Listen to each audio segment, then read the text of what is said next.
asalaamaaleykum suñu mbokk internet yi ñu ngi leen di nuyu bu baax di leen ziar di leen baalu ak di leen bëggee ñi nga xam te ñoom ñoo ñu suivre sur Infos Rewmi ak ñi nga xam te ñoom ñoo ñu déglu sur Infos Rewmi rajo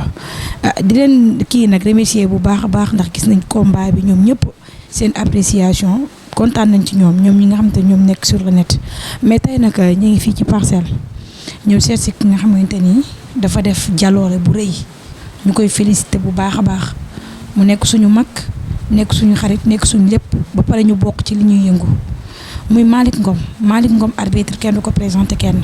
ndax nee naa leen événement yu rëy yëpp da ngeen koy gis moom moo koy arbitré fépp combat am di nga gis Malick kon loolu nag li ko may mooy bëgg liggéeyam ak li nga xamante ni ci la nekk ñu koy félicité waat encore une fois Malick maa ngi lay Fatma maa ngi lay fay di nuyu ñi nga àndal caméraman yeeg monteur yëpp di nuyu ñëpp ñuy seetaan waa Infos Rewmi di leen encouragé aussi di leen naan vraiment seen site bi maa ngi leen di encouragé depuis yu bëri dama koy suivre ci yéen information yu bëri ci yéen lañ koy jëlee donc ma leen di naan liggéey bi yombul mais fu ngeen kii rek xëy na dara mën na leen fa fekk fay naa leen bu baax. Malick bari ñoo dugg ci li nga xamante ne moom mooy actualité bi ñëpp xam nañ ne arbitre nga mais mën ngaa ñëwaat ci li nga xamante ni Malick fu mu juddoo fu mu yaroo ba pare ñuy soog a ñëw ci carrière bi. bon man maa ngi juddoo dëkk bi ñuy wax Boof Lulum Boof Lulum mu ngi bokk ci commune Thiaré Ndial gi ñoom ñu bokk ci arrondissement bu Jaxaaw bi Jaxaaw nekk dans le Sine ci Fatick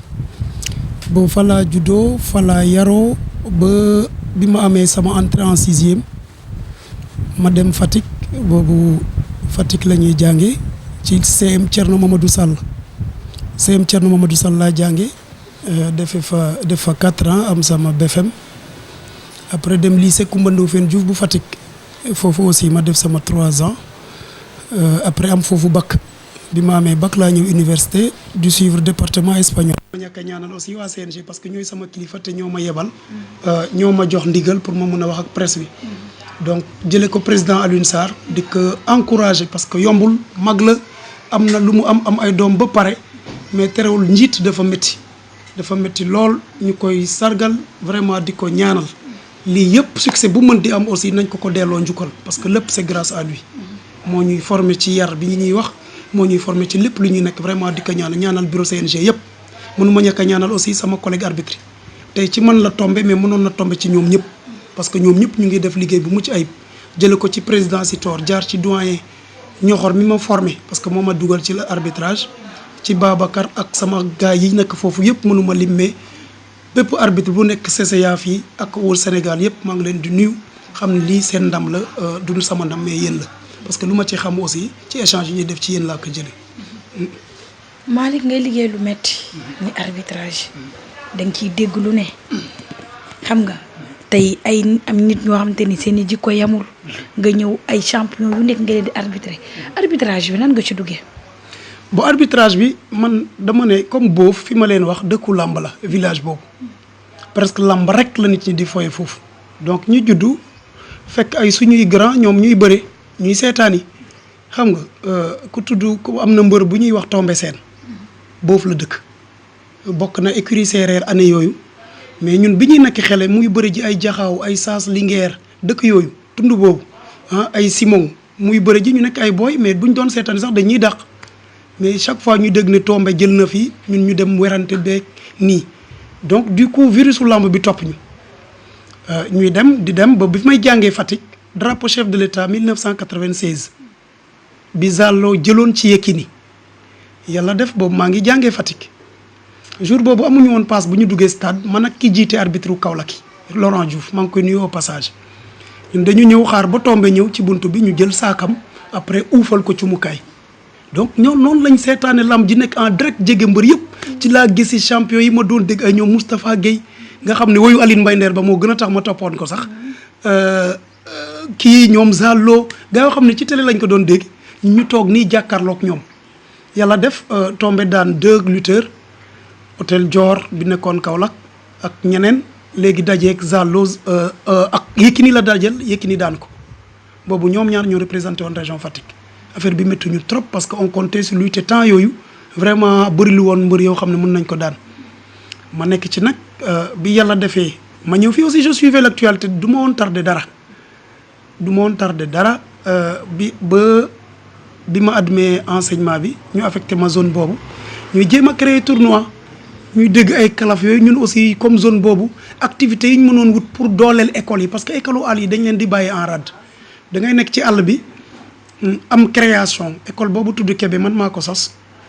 ñu nekk abri provisoire maanaam ay mbaar ñuy jàngal ay xele table banc yeeg tout ça ñu ne bàyyi ban activité lañ mën a def pour que école bi am doole ñu ne comme dëkk bi dañoo bëgg làmb nañu organiser làmb wut saaku ceeb teg ko après boo yi nga xam ne mooy ténor yi nekk ci zone boobu yëpp ñu defal leen compétition seen biir def ko billet ak ay soutien yàlla def ñu am ca xaalis bu bëri jën ca ay tonnes ciment ba am na bâtiment boo xam ne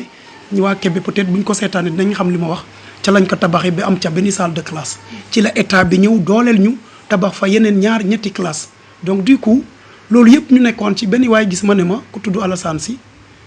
un doyen la ci arbitrage bu dëkk Guinguinéo maa ngi koy nuyu soxnaam ak famille am yëpp Alassane Sy ne ma Malick yow bëgg nga làmb demal formation arbitre bu jotatee ñu wal def xam nga mu ne ma Gossas dina am ren ci saison 2006 2007 bu mu am mu wax ma ko donc moom aussi vraiment maa ngi koy delloo njukkal ba mu amee man ak Laurent ñu dem jóge Kaolack boobu ñu ngi Kaolack parce que dëkk ba ak Kaolack benn la ñu jóge Kaolack dem def formation bi ñu jàll ma génn nekk premier Laurent nekk deuxième ñu jàll ci région Fatick la ba léegi parce que Ñoxor Diouf ak Mindor ñoo ñu ko defal Ñoxor mi ngeen di gis muy wër moo ñu ko defaloon 2006 formation bi ñu jàllee laa nekk def grade régional département def régional def grade national yàlla def en 2011 bi ñu ma affecté fii Sénégal organisé championnat olympique championnat d'Afrique olympique président Alioune Sarr vraiment ñu koy saluer au passage. waaw donc bi ñu ma affecté fii 2010 arbitré naa toute une année fii parce que bi ñu ma affecté dama ñëw intégré la CCA présenté samay papier comme quoi qu'arbitre laa woon après am na formalité yi ñu def boobu Khalifa Sow maa ngi koy nuyu au passage moo nekkoon président bi ñu intégré ma ci CCA ak le doyen Payes maa ngi koy nuyu au passage moom moo formé ñu bëri fii. waaw vraiment nit ku baax chaque fois day woote mag la mais ba léegi il nous a à l'œil woo na ma félicité wax na lu nekk vraiment maa ngi koy gërëm bu baax a baax. ci li muy oh gis nga nit ku baax a ngi noonu di ko ñaanal gudd fan di ko ñaanal njabootam parce que ku baax la lu ñu doon tey bokk na ci dugal na ci loxoom à 100% vraiment. léegi ñu ñëw ñu intégré ñu ci affaire bi ñuy arbitrer mais xëy na sama premier arbitrage bu Adrien Senghor moo gënoon jafe. bi ma ñëwee Dakar. xëy na buñ duggee ci volet bëri simple xëy na dinañ ci ñëwaat parce que foofu xam naa ne. foofu beneen particularité la par rapport à xëy na lamb ci biir arène. ñu commencé arbitrer foofu 2011 saison bi yëpp ñu arbitrer 2011 Sénégal di organiser championnat d'Afrique lutte olympique ñu ne dafa am arbitre yu war a def le grade international léegi ak sous la tutelle du CNG ñoom ñoo ñu permettre ñu def bi ñu defee yàlla def ma bokk ci ñi jàll. ñuy ñett man Sitor Ndour ak Venceslas Demba Ndione maa ngi leen di nuyu ñun la yàlla defoon ñu génn nekk grade international depuis lors ci championnat d'Afrique yi day am kenn wala ñaar wala ñett yu dem di participer 2011 ba léegi donc ci lañ boole expérience yooyu yëpp di arbitrer bëri dóor bëri simple ak lutte olympique bi lutte africaine tamit bokkul ak loolu mooy lutte yi ngeen di gis ñu def ci drapeau CEDEAO yi donc yooyu yëpp yàlla def na am nañ ci tuuti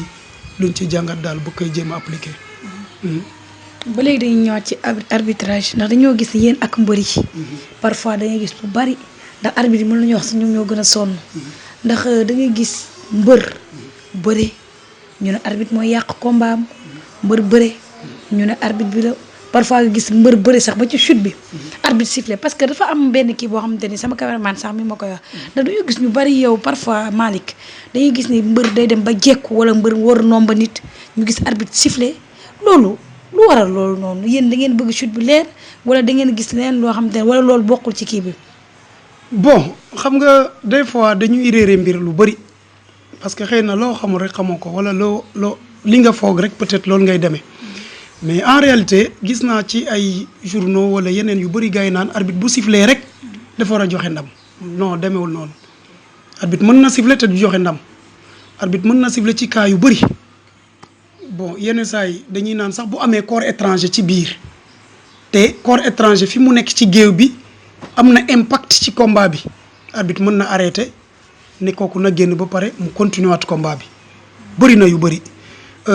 mën nañ la dóor sa protège dent wadd fekk jekkuwuñ la mën nañ la dóor sa protège dent wadd tu n'es plus sa kanam kenn protégé tu ko arbitre arrêté ne la dugal ko donc dafa am yu bëri am na yu bëri mënoon nañ ci dugg yu bëri yoo xam ne mooy tax arbitre arrêté combat chute mën na am aussi te chute yi dafa bëri mën nga chute simultanée am na ñun ñaar ñëpp ñu ànd séddoo jël bi mais ak lu mënti xew arbitre dafay wax ak ñaari juge am ñoom ay arbitre ci lañ bokk nekkul ñoo xam ne ay nit yu toll ci combat bi lañ bokk te seen gis-gis dafa am solo parce que arbitre pour mu gis position mooy déterminer kii chute mën na am ci position boo xam ne yow mi si yor sifflet bi doo ko gis mais am na ku la fa nekkal nañuy def disposition de sorte que chute bi fu mu amee rek am ngeen chance au moins xëy na ñaari nit gis ko mais nag ak décision bu ngeen di mënti jël après dara bu amee day nekk loo xam ne décision consensuelle la yenn saa yi dañuy appliquer li ñuy wax règle de 3 règle de 2 sur 3 man arbitre ak sama ñaari juge ñett lañ il faut que mu yenn saa yi ñaar gis dara contre kenn li mu gis te bu ñuy waxtaan duñu dajaloo arbitre da ngay gis chute bi bu amee mu dem ci kenn ki kële xaar fële pour bañ a dégg sax li kii di wax balaa mu koy influencer kooku bu nee lii laa gis day demaat ci keneen ka ne ko lee laa gis mu boole ko ak moom li mu gis yenn saa yi li mu gis dina fekki kenn mu nekk 2 sur 1 yenn saa yi li mu gis ñaar ñi li ñu gis ak moom li mu gisul bokkul bu ko neexee mu def li ñaar ñi wax bàyyi moom li mu gis yenn saa yi nag ñaar ñi gis loo xam ne moom d'accord ci wóor na ko ne ñaar ñi dañoo juum moo gis loolu nag dañu ne mën nga jël sa responsabilité yow arbitre bi bu la wóoree ne li nga gis bokkul ak ñaar ñi li ñu gis yow mën nga jël sa responsabilité nga ne lii la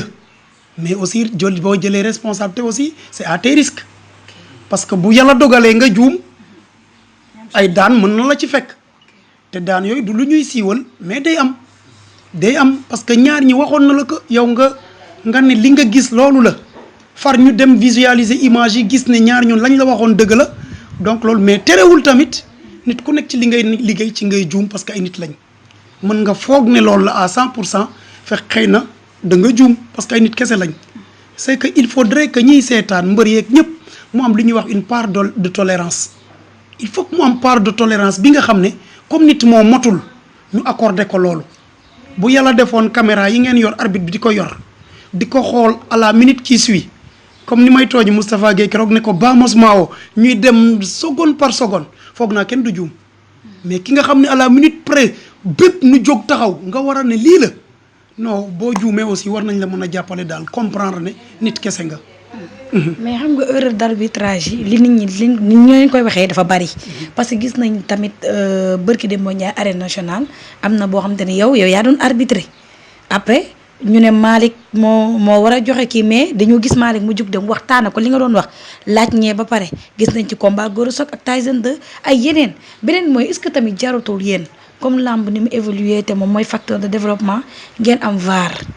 comme léegi gars yi ni ñuy def nga xamante ne bala ngaa joxe jëli da ngay dem xool est-ce que loolu tamit du gën a faciliter seen liggéey. bon pour combat exemple bi nga joxee du ma ci mën a wax mooy combat Gora Sock ak Tyson numéro 2 combat boobu du ma ci mën a wax parce que ndegem am na partie boo xam ne def na li ko yoon may maanaam liñ la atte am nga droit nga def li ñuy wax recours nga dem déposer bind recours dem am na commission boo xam ne maa ngi saluer le président au passage muy Babacar Diouf mi nga xam ne moo yor réglementisme di def liggéey bu rafet ci domaine boobu mu nekk vraiment di saluer commission boobu yëpp yi ñuy saytu parce que nekkul ne ñun arbitre lañ bokk nañ CNG ñoom dañuy topp ci li ñu neex déedéet loolu amul ñoom dañuy visualiser exactement bu mbër defee ne d'accordul xool ko ci angle yëpp saytu ko ci fan yëpp amuñ kii ñoo bokk amuñ kii moo joxe amul kay heure buñ gisee li nga xam ne noonu la ñoom dañuy casser verdict arbitre bi joxe victoire wala boog ñu dëggal li arbitre bi wax wala boog ñu ne sans verdict la maanaam kenn daanul donc ñooñu vraiment liggéey bi ñuy def wóolu nañ leen te ñu ngi koy def ak à perfection donc loolu VAR xëy na lamb day avancer certes mais loo gis xëyul sotti day laaj ay waxtaan ay xool faisabilité bi est-ce que support yi yëpp parce que boo jëlee loi aussi da ngay fexe ba affaire yi warul yem benn côté Sénégal yëpp a ci war a bokk bon mais ñoom bu ñu saytoo ba gis ne xëy na war na mën a appliquer wu xëy na dina appliquer wu heure bu ñu gisee ne mënta nekk aussi au niveau de l'instance qui dirige ñu gis ne mënta nekk parce que lii ak lii ak lii football xëyul ñëw VAR xëyul xëy rek ñëw xëy na dafa am ñu nekk ci kaw di xool di dem di évoluer ba mu yegg fii donc règlement aussi loolu la nit ñi war a jàpp que day évoluer règlement day évoluer parce que boo xoolee joxe naa ko benn exemple ci football da nga doon gis góol bi bu ko neexee mu passe défenseur am attaquant buy ñëw mu delloo ko góolam mu jàpp ñuy rey temps gars yi xool ne lii day tardel football ñu changé ne ko léegi bu la passé amatoo droit jàpp tànk rek ngay dégager bëri aussi c'est la même chose ñun dañ daan dégg avant ñu ne ay gàjji ay mat yëpp amoon na loolu kenn gisatu ko. ay 3 appuis am na jamono am na ñu changé ko nit ñi gis ne 4 appuis 3 dafa yomb combat bi du neex et cetera ñu changé am na temps ñu naan protège dents pour protéger mbër yi di bañ sauf Gris Bordeaux moom depuis tout le temps moom wax dëgg yàlla mën nañ ko seedeel maa ngi koy nuyoo passage mën nañ ko seedeel que loolu moom habitude am la woon te effectivement fekki si nañ ko ñëpp fekki si nañ ko bi ñëpp d'accord fekki si nañ ko ci loolu donc xëy na comme lamb day avancé yàlla mën na def ñu yegg fu ñuy utiliser VAR mais pour l'instant dañuy adapté wu ci li fi nekk ba muy soppeeku. beneen bi mooy gis nañ ni yéen balaa arbitre sifflé da nga gis ngeen xool mbëri di xool niin na wala niinul mais est-ce que yéen parfois ndax damay dégg ñu ne ñu ci bari am na mbëri yu bari ñu baal ma amuñu fit wala nga koo xam Malick wala benn Sitor wala benn Babacar dee lamb dégg naa ñoom te ne ñi ci am fit bariwul est-ce que parfois di nga am si benn jàngat boo xam te ne ñaari mbër nga war a siffler ñaari mbër mu leer na Malick leer na ko mbër mii kat mbër mi moo koy daan comme par exemple quoi parce que mbër xam parfois nga gis yow arbitre bi nga gis loo xam te ne sax ñeneen ñu duñ ko gis. bon loolu xëy na ci biir la loolu xam ne yéen a koy seetlu di ko wax wala bokk comme yow da nga am frère mbër xëy na moo la ko nettali mais en réalité bon ay champion la ñu am mbër yëpp maa ngi leen di nuyu au passage parce que ñoom ñëpp ku jóg day naan dafa bëgg a teral yaayam bëgg a teral papaam donc rien que ku xalaat loolu rek mën na la loxloo parce que la peur de perdre. mais bari nañ ay tapette nag bari na ci ay tapette. yow yaa jugé ne tapette mais ku dem ba jël avance nit moom xool ko ba mu doy la man gaw ma ne loolu la gars yi ñooy tooñ rek. booy lamb kii. di xool bon yenn saa yi ñenn ñi xëy na dañuy sedd xëy na yenn saa yi dañuy ragal ne bon ñoom ay champion lañ. parfois nga gis kenn naan fit bi naan tëf. ndax yow boo sumee ko woon adduna bi yëpp di la seetaan loolu rek yow mën na la tiital. man daal en tout cas for naa daal ci am na benn mbër boo xam te dama tudd turam mais dégg naa kooku dong nag ngay xool nga xam ne kii guerrier la quoi. mais am na ñoo xam ne mais kooku noonu après naa la ko dégg ci suuf. kooku noonu ngay wax am na ay moromam am pagay ñoom ñëpp man daal mën naa ne ñoom ñëpp ay champion lañ wax dëgg fa yàlla te moom ay jàmbaar lañ. parce que vraiment li ñuy def yombul. loolu war nañ ko mën a accorder yow des fois nga jàkkaarloog ñetti nit rek di wax di lox yow nag stade bu fees del nga bëgg a taxaw ak ñoom xool ñi lay seetaan xool leneen am na yu bëri boo xam ne boo ko dugalee sa bopp xëy na mën na la def trac mën na mais yéen yi nit ñi niñ koy jugé bon man waxuma ne am na mbër yuy lox waxuma ko loolu d'accord uma ci ñoom xëy na ku nekk ak na nga mel vraiment mais daal li mooy def xanaa di leen jaajëfal di leen encourager pour ñu mun a góorgóorlu parce que ku nekk fii sa wërsëg nekk di nga ko fa fekk nañu góorgóorlu bu baax di leen ñaanal ku nekk li nga war a am ci làmb di nga ko am mais nañ ko def de sorte que mu rafet ki ci war a lekk ci. parfois est-ce que duñ leen gëlëmal ndax dégg ñu am parfois dañoo jàpp sax arbitre bi yooyu da nga koy dégg parfois duñ leen gëlëmal ngeen war a jox ma Samba victoire jox ma Demba victoire parfois affaire du leen gëlëmal mystique yi parfois. bon ñoom ñooy jël yëpp xëy na nit cuub ñu jàpp ne dañ ko gëlëmal mais. combat bu ñëwagul xamoo kan moo koy arbitré foog naa mënoo ko gëlëmal. mais attends ci digg géew bi ndax. et puis yi ñuy naan saafara mbër yi wóorul nga koy laal man dama jàpp ne man personnellement ni may demee dama jàpp ne te ñu bëri noonu la ñuy demee ki sotteeku dara ci kawam man dama jàpp ne nga laal ko aayul parce que bu doon def lu bon moom mi ko sotteeku xëy na dina ko def ci moom man loolu laa jàpp donc seet bi ci règlement la bokk parce que dañuy tere nga diw loo xam ne dafa niin dafa ratax. donc loolu moo tax il faut on est obligé nga vérifier xool ndax ritax na su ritaxee nga yóbbu ko mu fompuwaat ba mu xaw a wow après nga doog ko indiwaat mais gars yi dañuy wax mystique bi bëri na mystique bi mais xëy na mook làmb suñu cosaan la vraiment dañ koy valoriser. waaw wax dëgg yàlla mosuma ko mën na mas naa juum yu bëri nag. comme arbitre yëpp non gëlawuma damay juum parce que nit la samay morom dañuy juum mais heure bu ma juumee wala sama morom arbitre juum ñu comprendre ne nit la dafa juum parce que ci télé da ngeen di toog tax di seetaan di werante déedéet diw moo daan te ngeen am ralenti ki nga xam ne amul ralenti nag vraiment ci show action bi la ñu war a jël décision war nañ ko mën a baal loolu vraiment arbitre maa ngi leen di jaaj parce que liggéey bu métti la ñuy def liggéey bu méttee métti la ñuy def adduna bi yëpp ñu ngi lay seetaan nga war a atte combat boo xam ne dafa am enjeu bu rëy donc boo demee ba yàlla sigil la yàlla suturaal la ba nga génn ci yow ak sa morom yi vraiment ñu ngi leen di jaajëfal di leen rendre hommage bu baax a baax di leen fi ngeen jàpp foofu la et yàlla suturaal nañu aussi vraiment et puis li ci gën a marqué mooy boo xoolee bilan saison yi passé yëpp muy ñaar ba ñett da ngay gis boo compter recours yi jàpp fukk wala du ko sax mat ci loo xam ne da ngay compter lu mot 600 et quelques combats juróom benni téeméeri combat ak lu teg ñu ne juum ngeen ci ay fukki yoon wax dëgg fa yàlla nit war na mën a nangu loolu nit war na mën a baale loolu parce que boo jàppee ne man nit kese laa te war naa juum bon comme ni ñuy wax rek woykat bi gannaaw nit kese nga foo tëddee nelaw soo gaañoo yëg ko kon mën nga juum comme mën nañ juum nag vraiment nañ ñu may loolu ñu ngi leen koy ñaan ñu comprendre ante parce que arbitre teyul juum bu sañoon ku def ku ne booy atte rek yàlla rek a mën a atte booy atte ci dëgg nga koy teg nañ ñu baal loolu daal parce que fukki combat nga juum ci juróom-benni téeméer ak lu teg vraiment c'est pardonnable quand même. waaw pour yéen ñu suivre sur www.infrewmi.com kooku mooy Malick Ngom dañuy ñëw ci li nga xamante ne moom mooy buzz bi Malick fin saison di jot nga créé fi buzz boo xamante ni sax non ba pare li ma gën a jaaxal mooy Malick ci arbitre la war a yem sapeur yaa ngi fa ñëpp a ngi fa Malick ñëw jël risque combat boo xamante ne un combat royal ñuy féliciter Modou Lo di encourager ki nga xamante ne Eumeu Sène nekk sa doom baay xam naa li mu nekk sa doom baay moom moo tax nga gaa xamal ne gars yi moom dañuy kii wàlla ba ci sant Malick waaw deret day sot Malick ci combat royal bi ñu ñëw ci pare Eumeu Sène ak ki nga xamante ne moom mooy Modou Lo combat bi noo gisee bon xëy na mën naa ci wax parce que comme yàlla def na amul recours parce que bu ngeen gisee yenn saa yi bu ngeen ñu interroger ci combat bu pare ñun diñ ci nangoo wax parce que bu dee am na kuy def recours mënoo wax te atteeguñu parce que ku nekk dañ koy jox cëram mais comme combat bi amul recours aussi te samay tutelle samay njaatige permettre na ma wax xëy na moo tax ma xëy wax mais balaa may wax aussi balaa maa def dara dama leen di féliciter ñaari mbër yi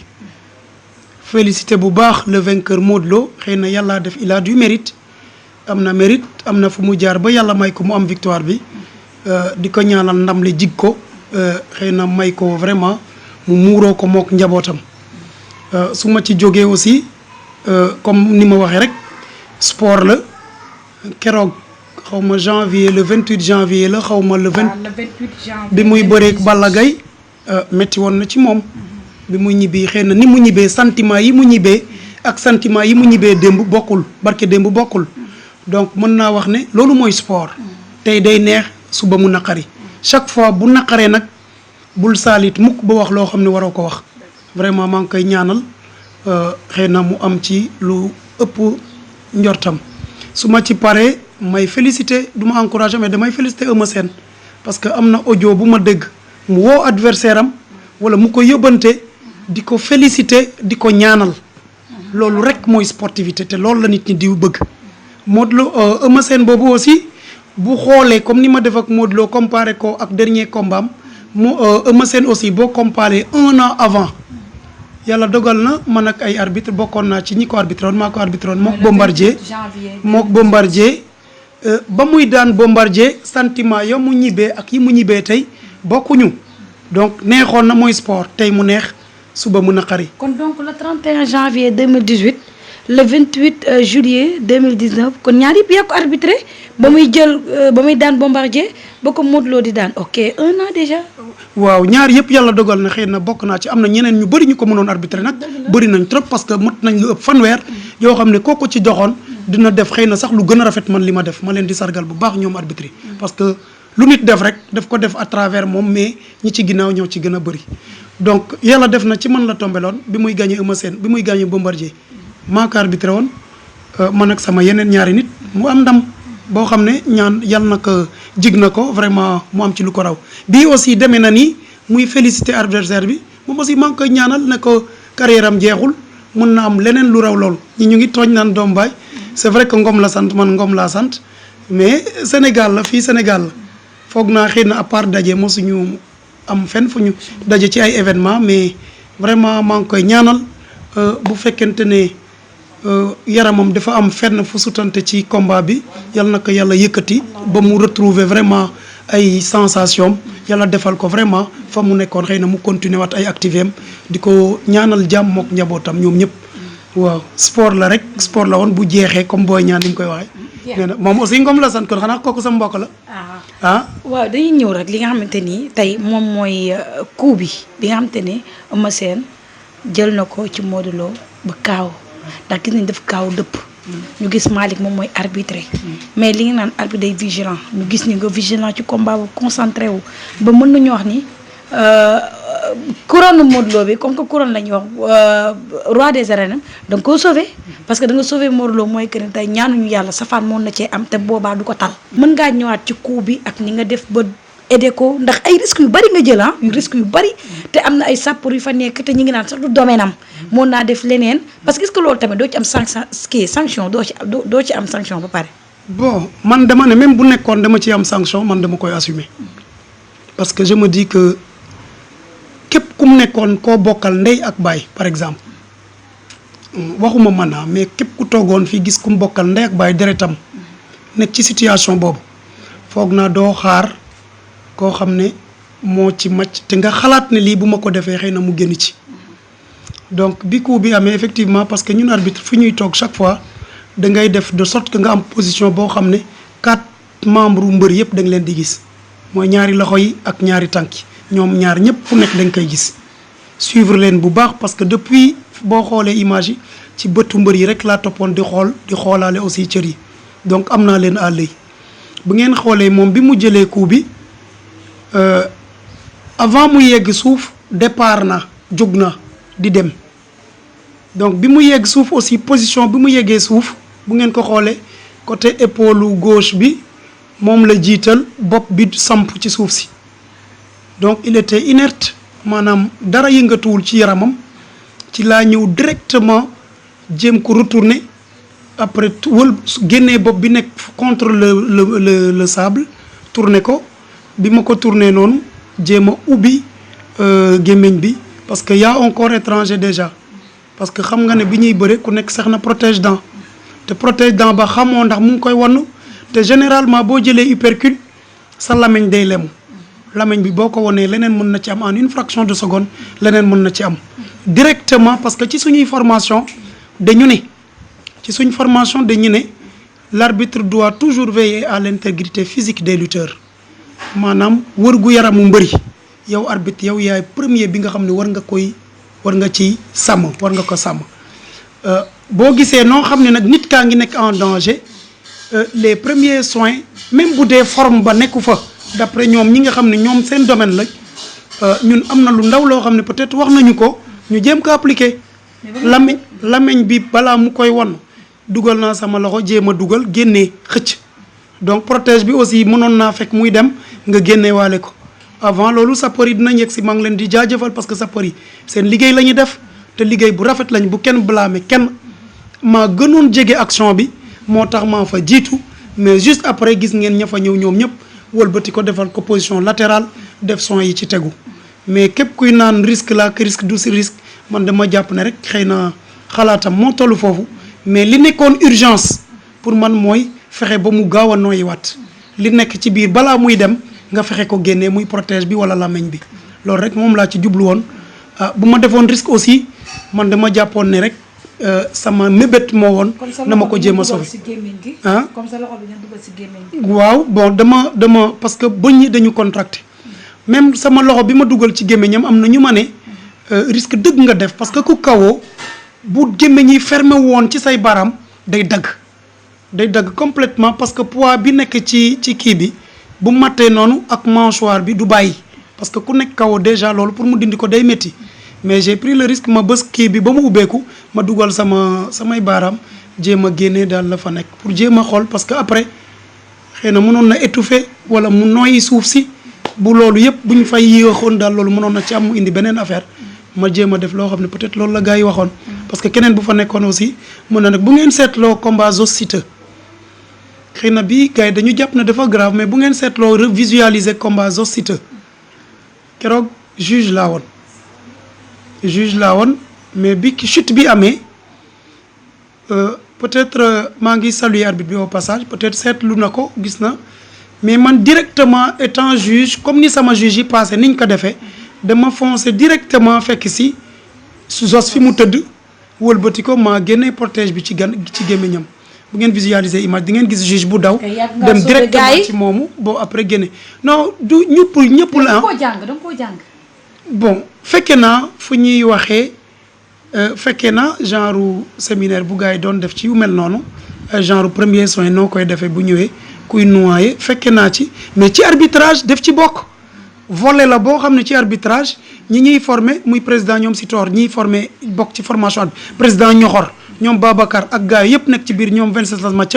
ñoom bokk nañ ci ñi koy def donc dañ lay expliquer woo un spécialiste ñu wax leen les premiers soins nii lay demee donc yooyu da ngay jéem a xool li nga yor en profit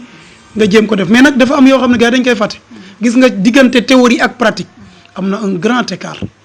parce que devant le fait accompli nga gaaw a mettre en application li nga xalaat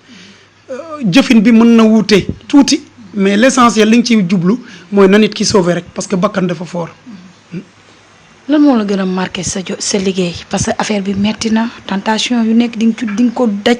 lu ne ngay dégg xam nga dafa xaw a metti lan moo la ci gën a marqué. bon xëy na comme ñun ñoo ko bëgg xëy na loolu yëpp dañ koy assumer mais imagine yow caméraman bi nga àndal nii bu la saaga woon ndey tey parce que nit koo gis yaay dafa fort bu la saaga woon ndey tey mu gis ci yow beneen kanam mais ñun da ngay toog ci tribune bi def loo xam ne leer na la ne yoon la nit tollu fële saaga la saaga yu métti mais on y va avec parce que c'est sportif da ngay am xolu sportif luñ la teg nga muñ ko ni mbër mën na muñee nga atta ñàkkal ko te tegoo ko yow aussi dañ lay teg loo xam ne du noonu nga muñ ko parce que esprit sportif tant que mu ngi nekk ci yow tu es obligé nga dund ko mais xëy na li ma naqari mënuma ko jàpp mais li ma neex laa mën a jàpp am naa ci ay Abdou Jam partout foo jaar léegi da ngay wax nit loo bëgg léegi buntu boo fëgg mu ubbil la loolu rek laa gën a jàpp ne li positif laa gën a mën a jàpp que li nga xam ne dafa négatif li négatif damay def de sorte que ma fàtte ko mais li nga xam ne positif na damay def de sorte que loolu ma gën ko yaatal am nga Abdou Jam fu ne fu la neex foo guddee mën nga fa fanaan soxla boo bëgg aussi mën na bañ a fanaan àll loolu rek dama ne richesse la nit ki da ngay xool lan nga mën a jëriñ mais peut-être bul xoolagum li nga xam ne moom lañ la war a kii daal. duñ jeexal te ñëwuñ ci li nga xamante ne moom mooy coupe bi. démb ñuy nuyuwaale suñu papa yi fa nekkoon muy père Bekaay ak père Mbaye Fall ci li mu def dafa rafet parce que ñun ñëpp la ko defal di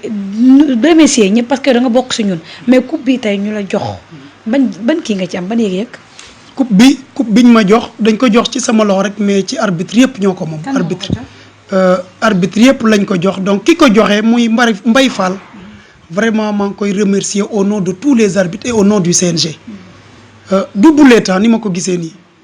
tant nañ fi créer benn activité commission centrale des arbitres benn at rek moo ci tegu ñuy def ngel activité culturelle séeréer il était le seul bi ñëw participer ci à sa façon jël ay caméra am ne ko yéen lu ngeen di def dama ciy dugal sama loxo donc bu seetloo côté bi nga xam ne ñenn ñi dañuy gën a ruyeewu ci côté bi baaxul ci arbitre yi dafa juum yàqal na ki moom toujours day xool à profit côté bi nga xam ne positif na mu visualiser ko vraiment Mbaye Fall concept bi nga def nii maa ngi la ciy remercier bu baax a baax yow ak Youssou Ndour parce que xëy na fecc bu neexee xëy na yaay jaatee ca mbagg yëpp donc comme niñ koy waxee Youssou Ndour moo ci jàpp ma koy remercier bu baax di ko ñaanal comme c'est un acteur économique te li muy defal vraiment rafet na maa ngi koy gërëm bu baax di gërëm Bekaay Mbaye gërëm Moustapha Guèye papa El Hadj Papa Dieng ñoom ñëpp ñi koy jàppale caméraman yi ñëpp ñu fa nekk ak toute la presse maa ngi leen di gërëm bu baax a baax parce que li ngeen def ko nii mettre ko en exergue adduna bi yëpp gis ko xëy na tax na coowal la amoon même bu nekkoon benn wala ñaar def ngeen de sorte que lii muur na loolu ñu ne ñun ñoo bokk liggéey bi Alioune Sarr day wax chaque jour ñu ne boo lekkee ci ndab fexeel ba boo demee kii ñëw ci ginnaaw na ci mën a lekk bu ñu xejemal cere ji pour que ñiy topp suñuy ginnaaw wala ñoom rakk yiy bëre ñu mën ci lekkaale vraiment nañu rafetal xëy na nii la Sénégal mën a jëm kanam suñu culture lamb la te nañu fexe de sorte que mu rafet donc dinaa nuyu aussi ki jiite ñoom Alioune Sarr muy ministre Matar Ba bu rafetee rek dañuy waxee ca kaw ñëw ba ci suuf jëlee ko président Macky Sall jaar ci Matar Ba ba président Alioune Sarr ba président Sitor bi yor arbitre yi ñëpp laay profité remercier ministre Matar Ba nag yàlla dafa def dama yàgg a cheminer ak à ses côtés bien vrai que xamante wuñ mais dama ko yàgg a jege trop je le connais très bien ma koy nuyu au passage parce que moom ba muy góolu nawetaan waaw maa ngi ba muy góolu nawetaan boobu jaxaw parce que sànq laa leen wax ne boofu laa dëkk mu nekk un gardien de but de l'équipe bu ñu doon wax Kangeer bu jaxaw ñun suñu waa village yi doon ñëw di football ak ñoom boobu laa ko xam ne xele bu ndaw may jànge Fatick aussi kër gi mu dëkkoon ak fi ma dëkkoon soriantoowuñ ba muy nekk ci nawetaan bi yëpp yàlla def loolu yëpp man je l'ai connu mais yàlla def xamantewuñu woon mu doon ñëw di fréquenter kër gi ma ne ma koy ñaanal mission bi mu def vraiment yal na ko yàlla defal lu ëpp kawam kawe njortam parce que déjà finaliste la yàlla may na ko ci ndodam ma koy féliciter ci résultat bi équipe nationale de football def à travers sa personne di ko ñaanal ne ministère bi yombul bu ngeen xoolee ñi fi jaar yàgguñ te moom yàlla def na ko askanu lamb black monde sportif yëpp ñoo koy ñaanal yàlla na ko yàlla defal vraiment yéen bi oyof te mu defal lu kawe njortam vraiment man parce que ñoo bokk dëkk donc moo tax il faudrait que ma mettre l'accent aussi si loolu. Merci Fatma.